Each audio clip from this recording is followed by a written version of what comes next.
Sokoda est pour un musicien T. Sokoda est pour un créateur d'œuvres d'esprit nyonso. Ata bino bossa la rappel ba émission. Bino vous faites partie de la Sokoda.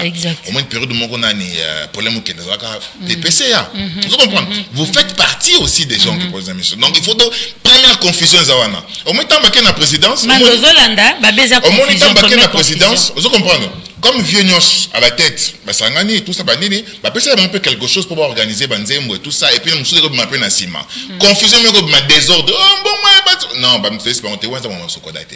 C'est ça, mon camoba. Yemba qui est autre chose qu'on a, yamamba se codate. Première erreur. Sokoda pour un musicien, pour un artiste nyonso. Donc, ce qui engage Sokoda. À qui engage pour le Sokoda? Le Sokoda a un conseil d'administration. Oh, ils ont hors mandat déjà, il faut changer à ça. Hors mandat devant les gens comme ça pour les peuples. Oui, bien sûr, c'est l'ongaïté, c'est l'ongaïté. Parce que, oh, bah, Saliwana, ministre à lobby sur séance. Donc, ceux qui ont banni à Olobanga, selon ils ont hors mandat. Alors, ceux qu'il faut prouver noir sur blanc qu'ils ont des. Alors, et puis, il y a une direction générale. Il y a une direction générale. Il y a une direction générale qui s'occupe de l'exécutif. Vous comprenez? Alors, maintenant, Sokoda Moussa n'a pas nini. Ezali gérer les droits des artistes, défendre les artistes par rapport à droits na bango, les droits d'auteur et droits voisins. Vous comprenez? Avant le auteur na voisin na droit, droit ezali oyayo, mutako simbangote. Vous comprenez? Vous avez droit en tant qu'auteur, vous avez droit en tant que voisin, producteur et tout ça, accompagnateur, tout ça, vous avez droit na yo. Bango ba gérer ango. Mission na mutapé si bango. Mandat est à l'État. L'État lobby a autorisé un article 111, il y a ordonnance. A mandaté Bango. Bossala, on va faire nos missions. Vous comprenez? Ils ont dit que nos missions, deux personnes vont faire des babies. Tout créer bon abisso, tout ça, tout ça, donc, l'État a tapé si Bango mission pour gérer. Droit, il y a hauteur. L'État, il y a article na protection. L'État m'a protégé à droit. Sur l'État, mon église est simbaté. Vous êtes là. Parce que l'État m'a protégé à droit. Alors, il y a un groupe de gens où l'État a payé bango mission en tant que société. Donc, pour gérer les droits d'auteur et voisins, il faut organiser une formation. Il faut une formation. C'est prévu dans le statut. Il faut une formation pour comprendre les droits d'auteur et les droits voisins. C'est quoi? Parce que vous devez comprendre que quand tu as droit d'auteur, ils allaient parce que ils ont droit de naître. Il faut tout ça respect dans le bateau.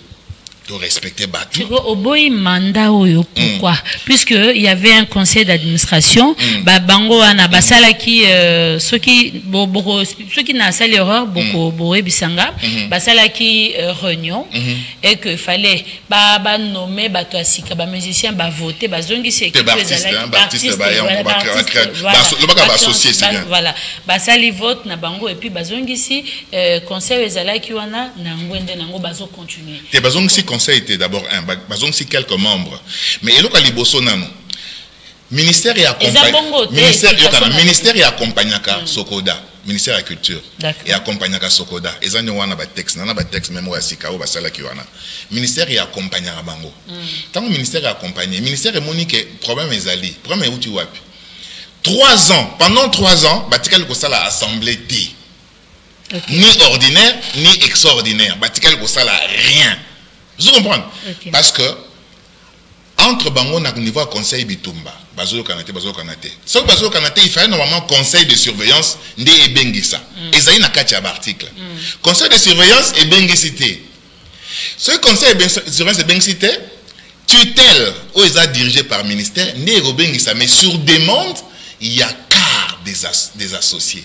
C'est ce que nous avons fait. Tout ça, les lettres, il y a 33 pétitionnaires. C'est-à-dire, tout ça, les lettres, il y a 33 personnes signées. Na maman Mbila a signé. Vous revendiquez Vous revendiquez maman ministre, on a 3 ans après pour ça la communauté Bengissa assemblée selon les statuts. Vous comprenez? Bah convoquer assemblée. Maman Mbila, maman Siko Nani ministre avant Bengissa, hein? Conseil d'administration comme il y est déjà tout Bengissa Skoba assemblée. ABC bango, ABC na bango na verki ça. Il faut assembler avec toko. Bachaki le 30 juillet, le 20 juillet, na le 30 août. Pour mandat bango fallait ça le 30 août. Mami ça bango tala, bo sala boy. Le 20 juillet té, bo sala bango le 20 août, na le 30 août. Mais bo respecter ba date. Date est dépassée té. 45 jours avant. Mais c'est 3 semaines après, maman ministre a mis la statut pour tout ça. Vous comprenez? Mais déjà, entre-temps, l'équipe n'a primature, pour la primature, le ministère a dosé à pression trop. J'ai des preuves de tout ça. Oui, j'ai des preuves de tout ça. Moi, ministre, telle la réponse à lettre, moi, ministre, tout le temps, à lobby, bon, invité Ngaï. Mais comme les cas qui n'a primature, n'a na li solo et non un document. Alobi nga na commis premier ministre. Donc vous dites que réunion est salami. Alobi nga na commis premier ministre. Comme premier ministre, tout ça que étudier na état tout ça que étudier na yé, au lieu bo kene na ba assemblée, bo zelana nou bo sursoir. C'est alors que le conseil a répondu à un ministre signé par les Vénioches. Il faut mon na makamba comme un ministre. Alobi nini. A pesi ba leçon. Vous comprenez? Et pas ébicier comme au lobby que le dossier va décharger que la primature, dans ces cas, respecter hiérarchie nayo. Tika biso to ko sala na biso. Donc basali pe réunion. Basali pe réunion bango. Assemblée salami. Vous avez qui invité té? Mais mandat tu étais là? Mais bien sûr mandat était là. D'accord. Dans cette invitation té. Mandat ebinanga moko té. L'excuse sa invitation té. Anthony Chiyombo a bien sûr nana une dizaine de pétitionnaire. Donc pas pétitionnaire, monsieur pas pétitionnaire, net il est tout ça pétitionnaire té. OK. Vous comprenez? A bien nana une dizaine de gens. Bosenga ke sala mais sala mi mabeza wapi. Mais problème ça c'est quoi? Assemblée et salamande nini. Tokei selon so toke na moto za toke na musika pour Nathan. Donc quand on discute des principes, on doit se référer dans la loi. Ce que tu se réfères dans la loi, tu continues un sentiment, tu dois avancer. Vous expliquez tout à l'heure, non, Paul, Ndengolobi qu'il fallait ça la maïs à la mité. Si on a minute, tu as une position, nini. Puisqu'il y a un la minute, oyo, ezali oyo, au monde de Benara, Bango Basali, un peu c'est du forcing. Na marque na Bango, biso ba msou tolobi, non. Et puis comme ministère et l'obaki sur séance, or dans tout ce qu'ils font, il faut bazongue la ministère. Donc tu as ministre. Ministre d'Ozelaye, pour te comprendre, on dirait que Batmoussou est en primature. Pour nous, le présidence Bolanda en ce moment. Mais pourquoi vous laissez ça? C'est vous qui protégez les droits d'auteur. Calme-toi, le paiement d'achante, Paul le père Kassali, accusation, à Bazo revendiqué. Bazo c'est Obi Bamakamou, Makasi Makasawa. Et Alobi, la comboana, l'accusation. Après, si la déclaration, Baza d'accord, na Makambo, tu connais la man ensemble, wana. Et que Singela qui c'est la matière. Yozala qui participe. Vous félicitez, nous sommes dans l'Assemblée générale, Baza la cause d'avancement du pays, n'a pas la culture. OK. Merci. Puis le président Josaro Aza Kulutu nabiso, l'expérience dans la musique Aza Kulutu. Merci. Azana courage. Moi je pense que Maraba Sokoreza Maraba il est pesté na PPRD ou bien vita imana non. Tu as posé le gouvernement. Mutunyo soit na posé à venir ya makambu ya droit d'auteur ya soldat droit d'auteur dans ce Sokoda à poussana pembeni. Parce qu'il y a des gens dehors là bon moi ba fan balaxi bango 4 5 Banjir, Bamakambe Bele, or, son tali, Tina Souka, Bozo Salinjir, pourquoi? Bozo revendiquer Nini, Oezangi Bino Poussa na Pembeni. Yamon a zone Souko, ça a félicité ma Assemblée générale Nengeleki. Batika Kokoti, sa ministre, na biso et culture et des arts, na démarche na bango ya négatif. Elle démarche bango négatif. Ah bon? Ministre Azali Tata na biso, Azali Maman na biso. Qu'on revendiquer Badro est négatif. Revendication na bango est ali juste. Mais si les autres juste c'est ali, ne t'as le droit n'y a pas 45 jours le 30 juillet le 30 août. Mais biso na kata mboka to na makamba ya bazong seri confinement ils ont ngi mabe. Non maman ngam dazo parce que il y a non politique le bazaki passé. Il y a comme ba mai ke ba ina ba donc maman 45 jours on est les gars biso na ba problème ya pour biso beta chaque semaine. 45 jours les gars biso na ba problème ya confirmer ils ont ngi suma casse. Le gars biso mboka. Et au moins ils sont 2 semaines même les gars même 3 semaines les gars qui ngai Paul à la frère na nga direct. Même ça qui bandaka ngabi Paul. Même ingénieur Blaise Boula, même si Ngabi, bisika to hotel, bisika to combien bisika hotel, ma raison na panneau boité parce que télévision internet ils ont manqué mon respect. Et puis, vous voyez, ma sokoda n'engezo kenda, bandego bele ba koti ba prison, bandego bele ba mon bébé pour na kofinga na ba manque de respect. Mokili monde de ko tambola lango na norme ko bateke o mukolo o mutabandaki avant. Na ko na ebisa ba Félix Oazé ko na ba karma pa nga na expérience ko le gamno parce que nga le ki na bino na âge, mais na bandaki avant bino. Oui, mais respect ya mukolo il y aura toujours une place. Ya ko ba oui, nga na matière nga pour le père, na poussa na pemena mukolo na pesa. Ah bon, on va passer une invitation. On a une invitation à l'EPERC. On a une invitation à l'EPERC. On a une invitation à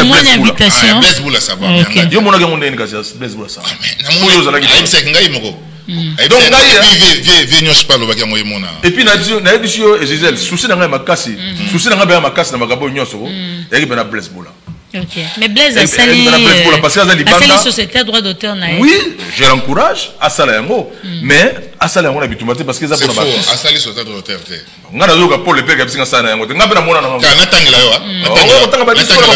de contraire à Blaise na Gisèle ngam na parole na Alexango asilisa tezela asilisa politicien kada artiste ngam tozo beza très important bango bazo mena ko la politique a pas de peuple biso za maman Paul le père un artiste moko très bien ay musana a poussa na kuna na lingomba ya bandeko président Joseph Rukulu to nyoga longa okena makamona pour de bonté c'est l'éternalité elle mandat est aussi là biso expliquer biso que a joué en intérim siko basali vote na bango to kei Paul le père kaya na uto mona ya sali nzebo siko na fali très bien anzele ya ngona ko poussa na pemene no ko président Joseph soit intérim té a komi PCA au fil de tout le monde na bi esika oyo ba ser na yo beto ko ba mama na yecha la mona ba mbilabel ba ya ko msa ba parole ko ba kyo mbilabel ko ta sali pétition mbilabel yamba ya abia sali pétition na molili Aïba Guité a Tamagi Malamouté. Au moins signé. Elle avait beaucoup de droits, il y a peine d'appétition. Ok, mais au moins signé quand même, ça c'est bien. Mais vous signez quand même, vous signez quand même dans mon lit. Et puis vous comprenez que dans mon boy. Donc, na côté de l'eau, on a une division na bangote. Parce que nous avons des valeurs na bango. Même ingénieur c'est le boulot na wenga, mon sait n'a pas si mingi oui na dimama.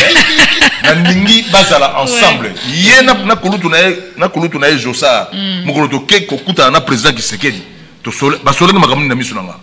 Donc, tous les Sima, tu es belé, tu es sa politique, tu respectes le ministre de Bisso. Madame Moutouna Moko, démarche au Sali.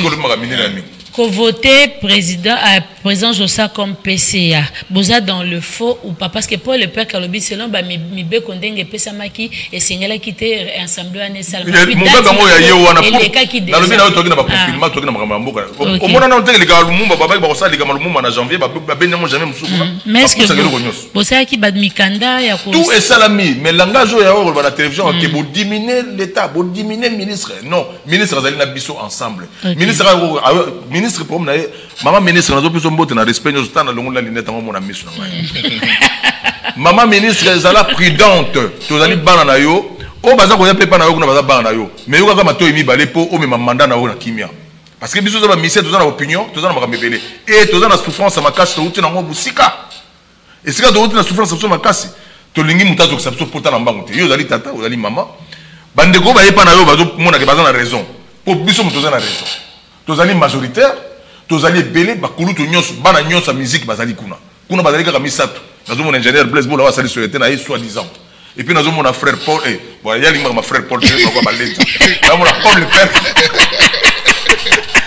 non mon Paul le père boya pemeni ngai nazabe misel ko la bino nazaki bozo revendiquer le bozo na bana ko faire le mona musika na ro saberer leo na poussani na mamango na mona ke comme futama ezaka bien au futami déjà manda chante oza na combien de chansons au Sokoda et ce futur yo effectivement nous avons combien de chansons en tout cas lelo na totalisé 78 chansons mais Sokoda lelo azo futa na ba fête azo futa biso na esprit moko oyo nga nazo mona ke eza départ moko ya moi malamu ça lobi na lobi ona kuna bakobongisa mama koyeba ke aya zo wapi et s'il te plaît futa marandeni parce que les anzembo monsieur kozala s'il te plaît na silisa ngala ngena bobo expliquer ngana na ebité nzembo zalara tamsu pendant une année et mati soto comme na 2021 et kiti nzembo mususu esiko bomba kakil boka bakakila ngondeni ngone bimindengo wana pe ça makamuta lebe mingoleka babi na Sokoda bazo futa quand même montant so imanda na tiyo mikolo ba futi au moins ebelé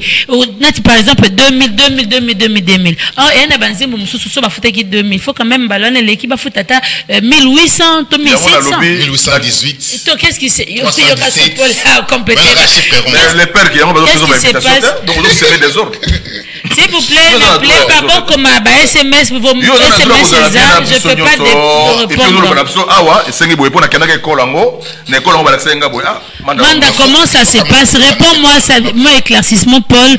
Mando éclairci, ça se passe comment na niveau sur le paiement? Paiement et ça naturel comme ça pour bazo bongisi la biso di solo yango maleme avec le temps. Voilà parce que pour les pères ko lobana na boye forfaitaire. Forfaitaire, merci. Merci quoi maman. Président je sais pas de foot absolument forfaitaire mais donc tu n'as pas de banane. Au lieu de tu n'as pas na PCA au tout honoraire Jacques Mondonga. Na Blaise Boula va travailler, quand on a $80, $110. C'est quoi, beaucoup moins à plus que ça. Non, non, même 120 ou 130 de l'écolo, mais mon kilo pousse à la barre, bazo pour la marmotte kendi. Ba forfaitaire ou on a, ba on va bandaïga non. Tu vois comment on a pas problème kendi, ba dirigeant biso na génie. Maman, quand dans la biso na décision na biso de bagi to ça on se musika té. Donc on pousse à la pemeni. Ngai ba pesa une invitation té, beaucoup à la carte salle. Ngai na la porte les banana aux la rapport ni l'équipe. C'est ça l'esprit autolingi. Bambaza nango na ba drisha, pas drisha zo tomboka. Maman, ngala za na maoka ya Blaise Boula. Na makamunyo so ezo beka. Parce que na mona passe na wingé. Pardon. Anyokoli.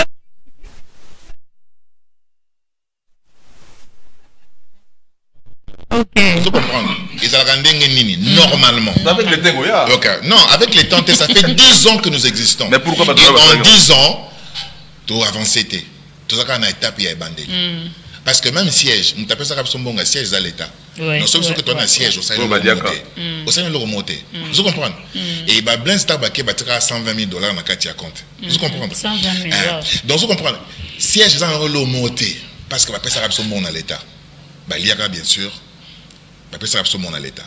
Mais si quoi ni tinga misimbonge ezo beta na ba radio belelelo na na sala crypté so comme les canamons ba quelques points comme beta non c'est un peu promotion quand même te clip so banda les faits que zo beta trop c'est ça qui fait que ba droit ils ont produire et il faut que ba bino tout bo futa biso mais tant bino bo futa net na ko peso siko net playlist ya nini ya radio Okapi hein donc ba communion so vous comprenez là a commis émission telle émission na yo Manzemba bet na mission a commis nini bo tout ça tout est déclaré. Vous comprenez?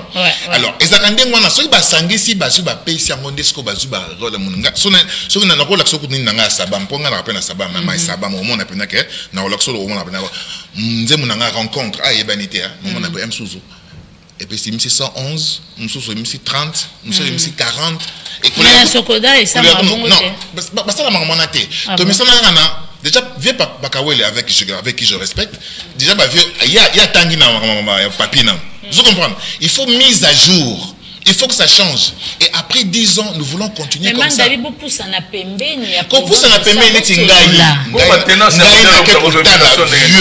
vieux Jossard chez lui il y a 4 ou 5 mois on a discuté comme ça Agou c'est mon ami Agou to vandi na yé to ba étudiant to liama à lobo c'est mon pote. N'a qui pas Agou, n'a déjà Agou c'est jeune. Première des choses, vous ne communiquez jamais à vos associés. Vous créez ta base de données, groupe WhatsApp, vous communiquez. Aussi on te doit que non, Baswani Koto, sans savoir ce qui se passe. Et puis manquement parce que tout le monde adresse à zone manqué président. Comment manquer Moutou, gens méchants comme ça. Comment manquer Moutou, Ezali Mabé. Vous comprenez? Comment manquer Moutou, Mabé, c'est question d'éducation, Moutou manquer Moutou. Mais maintenant revendication, droit c'est autre chose. Vous comprenez? Et comme ça n'a été que droit d'aînesse n'a rien à voir avec droit d'auteur. Merci. Non, c'est ça. Mais avant de ça, na link quand même na tanga likambu ya Blaise Boula pour ba conseiller la Blaise Boula pas s'il te plaît rapidement tanga ka que eza bongo te parce que me fait signe comme moi la souka la contrat ya Blaise Boula le présent contrat est signé en vue de la collaboration des parties contactées pour la promotion et le développement des activités culturelles et artistiques. La protection des droits d'auteur et de droits voisins. La protection, pas la gestion ni la défense. la gestion des relations culturelles bilatérales et multilatérales, la promotion et le développement des activités culturelles et artistiques en rapport avec la lutte contre les antivaleurs. Et si Kanim Balobi Blaise Boula a commis la gestion à droit d'auteur. Ok, tu comprends. Ils ont inquiété. Ils ont contraint na ministère pour nous conseiller ministère sur le domaine. Mais quand on droit d'auteur Balobi sur la protection et non sur la gestion. D'accord. Pour un dernier mot. Alors, et puis empêcher à Tamou qui était. Nani Sokoda est fonctionné. Et ça j'espère qu'on aura l'occasion. Il y a beaucoup de profondeur. Ouais, Nalingi opesali lo banayo parce que qu'on revendiquer ça droit à mutuno surtout. Ce que le simbité singeli qu'on revendiquer. Mais démarche nabino ezala malam avec beaucoup de respect ainsi de suite. Tout batu bazo landa biso ba réaction ezali nazo sekakuti na WhatsApp wa batu bazo koma batu bazo landa biso. Présent Josa et comme elle a eu, tu retiens un peu na bas réseaux sociaux. Nalingo pe sali lo bana piste à solution pour na yo ezanini parce que bino na bino bozo ezala manda ezala yo bozo lukanini ba droit na bino ezala respecter. Bino no surtout bozo luka dossier moko. Alors li lo bana yo ezanini poto kabla na poka. Manda lo bilo moi bien.